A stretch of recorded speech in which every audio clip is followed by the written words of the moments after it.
আসসালামু আলাইকুম। আশা করি সবাই ভালো আছেন।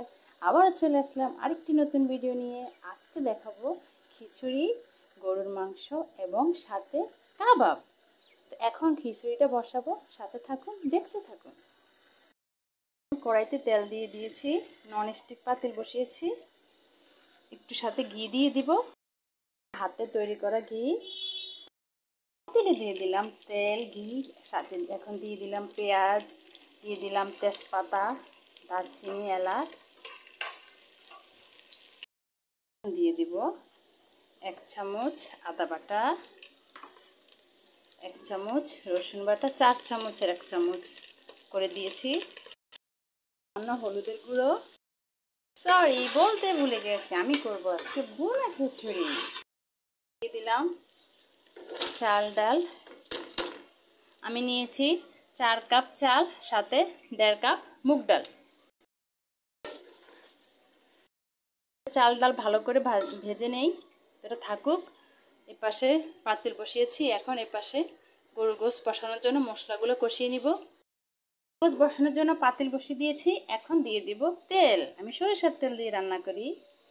দিয়ে দিলাম তেল, পেঁয়াজ কুচি, বড় একটা পেঁয়াজ নিয়েছি, যেহেতু এখন পেঁয়াজের কিন্তু অনেক দাম।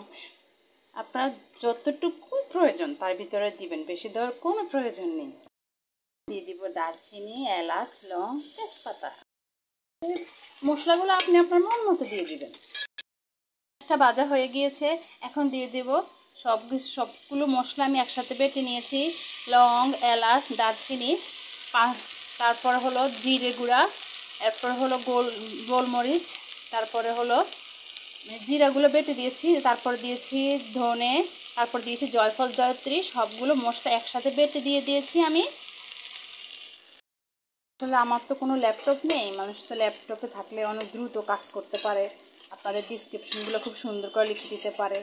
আসলে আমি হাতে মোবাইলে করি তো, আর মোবাইলে লিখতে অনেক কষ্ট, কিন্তু যারা মোবাইলে লিখে তারাই বোঝে।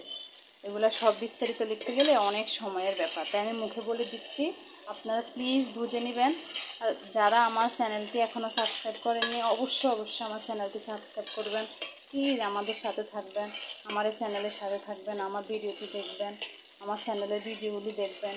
প্লিজ কমেন্ট করবেন, বেশি বেশি শেয়ার করবেন। আপনাদের একটি শেয়ারে কিন্তু আমার অনেক উপকার হবে। প্লিজ সাবস্ক্রাইব করবেন।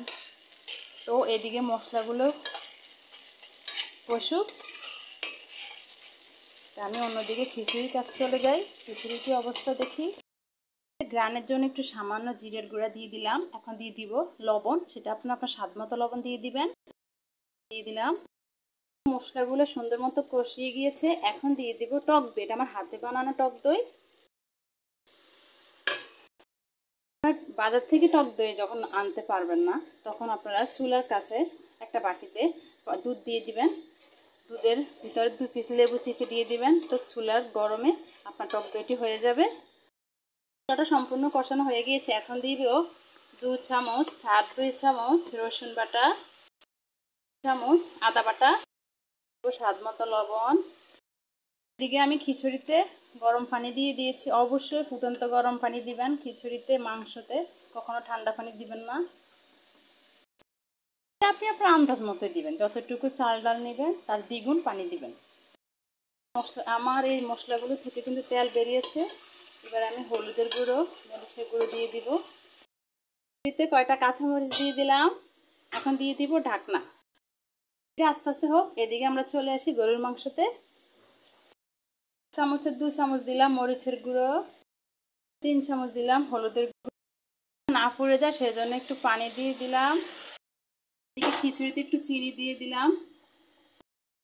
মশলাটা যত কষাবেন তত মাংসটা খেতে মজা লাগবে। কষানো হয়ে গিয়েছে, এখন আমি দিয়ে দিব গরুর মাংস। আসলে ল্যাপটপটা এখনো কিনতে পারি না, আল্লাহ তাআলা যখন সামর্থ্য দিবে তো অবশ্যই ল্যাপটপটা কিনে নিব। তারপরও আপনারা সবাই কিন্তু আমার ভিডিওগুলি দেখবেন। আমি কিন্তু অনেক কষ্ট করে ভিডিও করি, আমার এই সংসার সামাল দেওয়া এবং আমার বাচ্চাদেরকে এবং আমার শাশুড়ি সবাই কাজ শেষ করে আমি ভিডিও করতে আসি। প্লিজ আপনারা সবাই আমার চ্যানেলটি সাবস্ক্রাইব করবেন, আমার সাথে থাকবেন। গরুর মাংসটা কষানো হোক, ঢাকনা দিয়ে দিলাম। এখন আপনাদেরকে দেখাবো আমি কিভাবে কাবাবটা তৈরি করেছি। মাঝে মাঝে কিন্তু ঢাকনাটা উল্টিয়ে এভাবে নেড়ে ছেড়ে দিবেন, তাহলে মাংস আর পাতিলে লেগে যাওয়ার ভয় থাকবে না।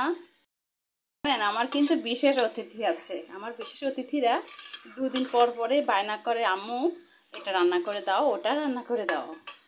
আজকে আমার বিশেষ অতিথির জন্য হচ্ছে এই রান্না। আমার বিশেষ অতিথিটা কে আপনারা অবশ্যই কমেন্ট করে কিন্তু জানাবেন, প্লিজ জানাবেন। কিন্তু জানেন, এদিকে একটা কথা বলি, যখনই রান্না করবেন শরীরটা খুবই ক্লান্ত লাগবে, তখন অবশ্যই কিন্তু একটা গ্লাস শরবত বানিয়ে খেয়ে নেবেন। আপনি সুস্থ থাকলে কিন্তু আপনার সংসারটাও ভালো থাকবে, সন্তানরাও সুস্থ থাকবে, সবাই সুস্থ থাকবে। তো আগে নিজের কেয়ার নিন, তারপরে সব কিছু।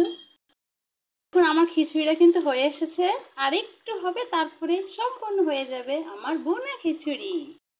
কিন্তু অবশ্যই মাঝখানে লবণ খেয়ে দেখবেন হয়েছে কিনা। আমি কিন্তু ভুলেই গেছি দেখার জন্য লবণটা হয়েছে কিনা। এখন দেখে নিলাম, আবার লবণ সুন্দর মতো হয়েছে, আপনারাও দেখে নেবেন। এদিকে কিন্তু মাংসের পানি ছেড়ে দিয়েছে, বুঝছেন, অনেকগুলো পানি বেরিয়েছে। কিন্তু চুলার আঁচটা একদম কম রাখবেন, মাংসটা আস্তে আস্তে কষাবেন। আমার কিন্তু আর কোনো বোন নেই, তো আপনারাই আমার, যে আপুরা আমার ভিডিও দেখেন তারাই আমার কিন্তু বোন। আমার 2টি ভাই, যে ভাইয়ারাও আমার পাশে আছেন তারাও তো আমার ভাই। তো যে ভাইয়ারা আপুরা এখন আমার ভিডিও দেখেননি, অবশ্যই আমার ভিডিওটি দেখবেন, আমার চ্যানেলের ভিডিওগুলো দেখবেন, অবশ্যই সাবস্ক্রাইব করবেন, বেশি বেশি শেয়ার করবেন। আবারও বললাম, আপনারা প্লিজ রাগ করবেন না। নামিয়ে রাখলাম, ওটা সম্পূর্ণ রেডি। এখন আপনাদেরকে দেখাবো কাবাব ভেজে।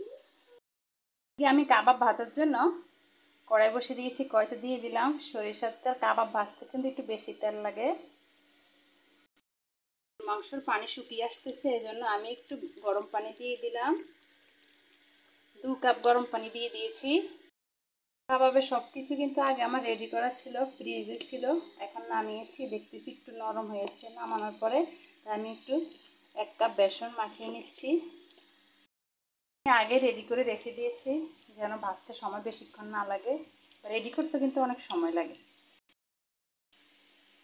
এটা আপনাদেরকে আমি ডিসক্রিপশনে দিয়ে দিব কীভাবে এটা আমি তৈরি করেছি। আমার কিন্তু কাবাব রেডি হয়ে গিয়েছে। এখন চলে যাব গরুর মাংসতে। একটা সিদ্ধ হয়ে গিয়েছে, তাই এখন দিয়ে দিব আলু। যথেষ্ট ঝোল আছে, তাই আর পানি মিশালাম না। আলু মাংস কষানো হয়ে গিয়েছে, সম্পূর্ণ কষিয়ে গিয়েছে। এখন দিয়ে দেব টমেটো বাটা 2 চামচ, 4 চামচের 2 চামচ। এখন দিয়ে দিব গরম পানি। আমি এরকম স্টিলের মগের 2 মগ পানি দিয়ে দিব, কারণ আমার বাচ্চারা মাংস ঝোল খেতে বেশি পছন্দ করে। সে 4 চামচের 1 চামচ চিনি দিয়ে দিবেন। আমার গরুর মাংস হয়ে গিয়েছে। এখন লাস্টে দিয়ে দিব জিরার গুঁড়ো, 4 চামচের 1 চামচ জিরার গুঁড়ো। আপনাদেরকে পরিবেশন করে দেখাবো। তো এই যে পরিবেশন করে দেখালাম আমার গরুর মাংস, কাবাব এবং বোনা খিচুড়ি। তো আজকের মতো ভিডিও শেষ করলাম। আসসালামু আলাইকুম।